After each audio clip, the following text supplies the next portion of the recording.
Jesus Christ come as a thief, because you see the false prophets, while they walk outside there, they trouble you children of God by telling you, if you are not careful, you will wake up one morning and find that he came like a thief and everything has just happened. But let's go to the Bible, let's go to the Word of God and see if Jesus will come as a thief. And if he's coming as a thief, will he be coming as a thief on us? Look at 1 Thessalonians chapter 5 verses 1. 1 Thessalonians chapter 5 verses 1, the Bible says, but of the times and seasons, brethren, you have no need that I write unto you. For yourself know perfectly that the day of the Lord so cometh as a thief in the night. Stop there, and that is where they stop. So Paul is telling the Thessalonians, you know the time and seasons. Amen? Amen. You know the seasons through which Jesus Christ will come back. He's not saying that they know specific day or an hour, but they know that season. We will also know that season today. Amen? But he's telling them, you also know that Jesus Christ will come as a thief. Verses 3. Look at verses 3. The Bible says, for when they shall say, peace and safety, then sudden destruction cometh upon them, as travel upon a woman with child, and they shall not escape. But you, brethren, are not in darkness, that day should overtake you as a thief.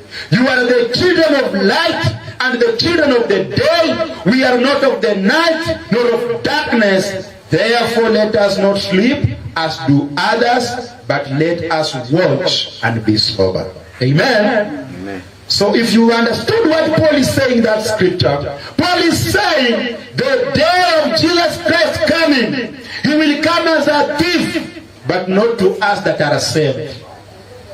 But he will come as a thief to the people of darkness, them that are not saved. Why? Because they will be busy doing their own things. The Bible says they will be calling peace. The Bible says there will be calling safety. Like the days of Noah, they will be busy marrying, doing businesses, communicating, moving up and down. And the Bible says then sudden destruction comes upon them.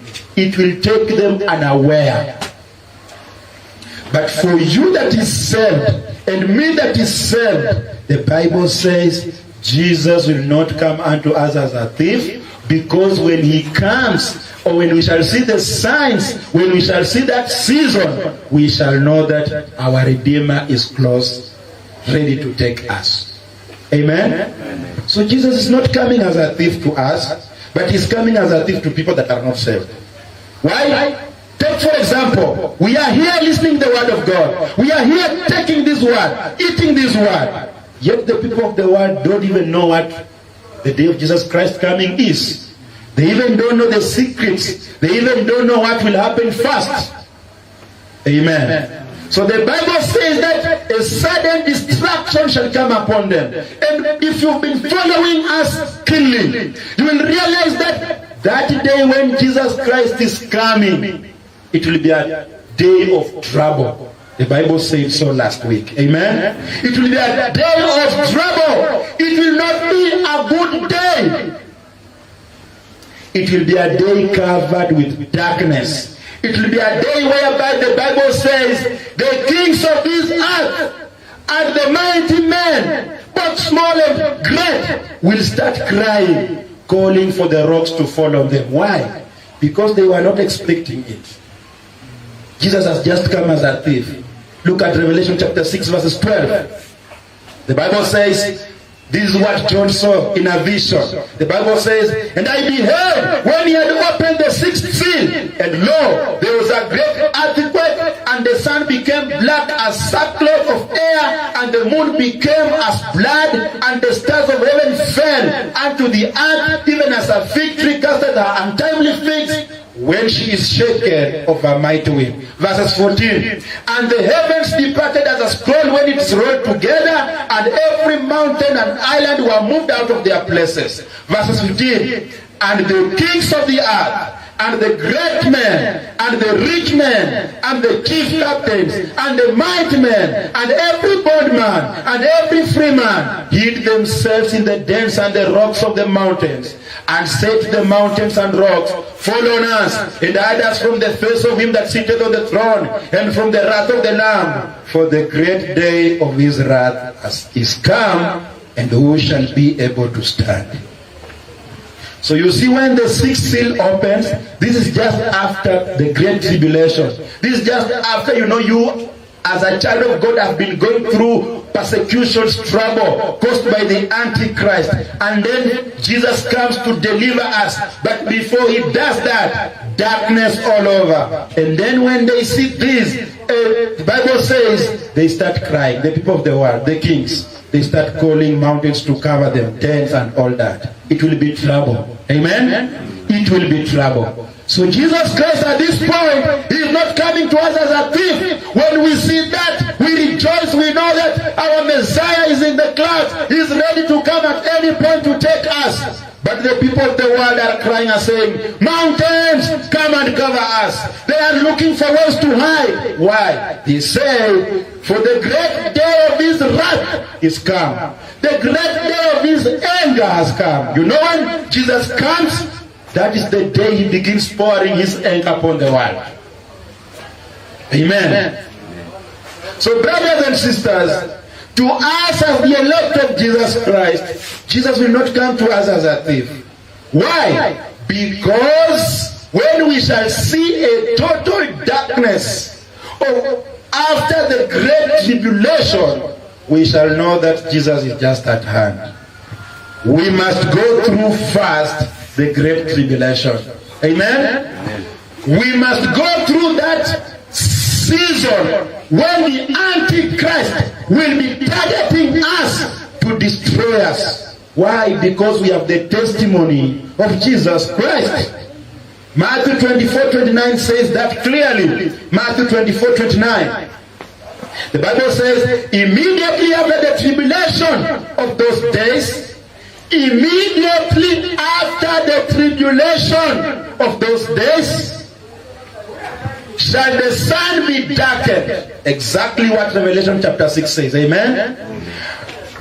And the Bible continues to say, and the moon shall not give her light, and the stars shall fall from heaven, and the powers of the heavens shall be shaken. Verses 30. And then shall appear the sign of the Son of Man in heaven, and then shall all the tribes of the earth mourn, and they shall see the Son of Man coming in the clouds of heaven with power and great glory. Verses 31. And he shall send his angels with a great sound of trumpet, and they shall gather together his elect from the four winds, from one end of heaven to the earth. So when Jesus Christ appears in the clouds, after total darkness, the Bible says the people of the world will start mourning. But in that period, the Bible says Jesus will appear in great glory, and he sends his angel in the four corners of the heaven to take the elect. That is rapture. Amen. But brothers, sisters, before that day comes, before that day when Jesus Christ is yet to come, look here, you must see two things. There is nothing like you shall just wake up and find that they have gone. There is nothing like you shall just wake up and you find that there are no doctors in the hospital, clothes are remaining. There's nothing like you shall just be in a vehicle, the driver is taken and you are remaining. There is nothing like that. The Bible said, and the Bible says that before that day comes, two things must happen. Go back to 2 Thessalonians chapter 2, verses 3 and see those things as the Bible has explained.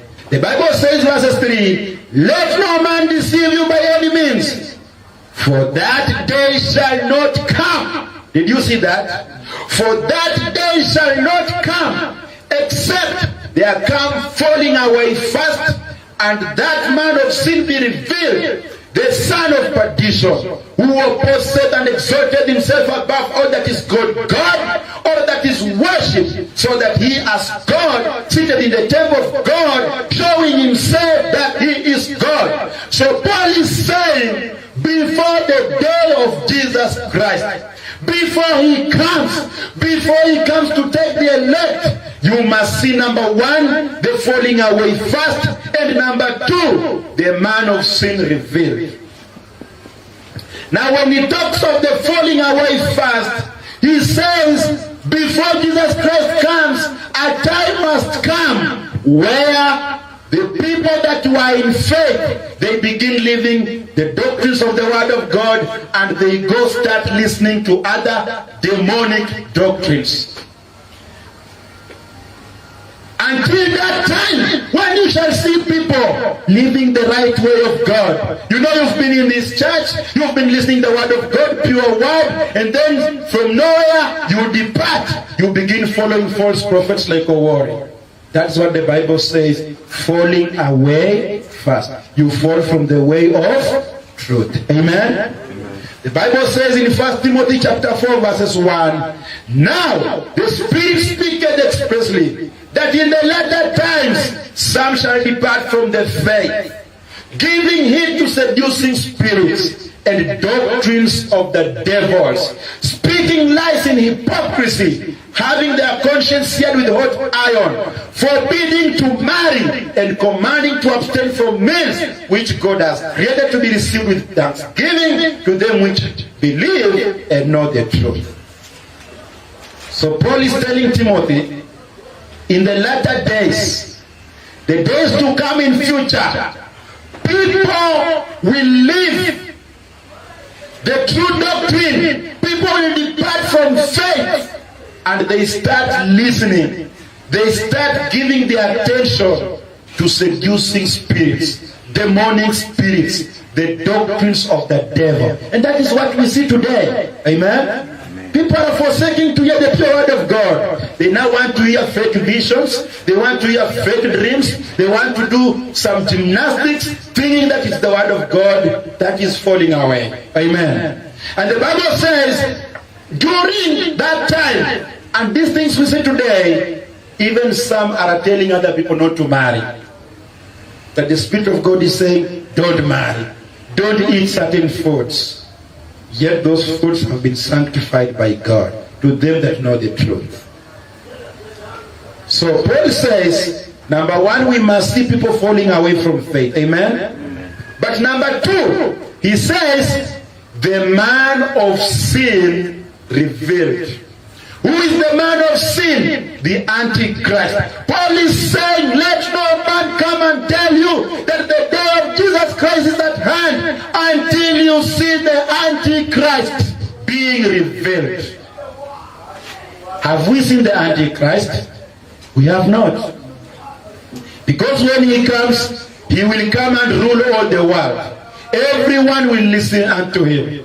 Those that are not saved. He will come and set up a one government. He will come and set up a one currency. He will come and set up a one religion where he will demand that people worship him. Today we are not worshiping the Antichrist. Everybody is worshiping anything. Today we are here worshiping the true God. You go to Somalia, the people are worshiping other things. But when the Antichrist will be in power, people will be commanded to direct their worship towards him.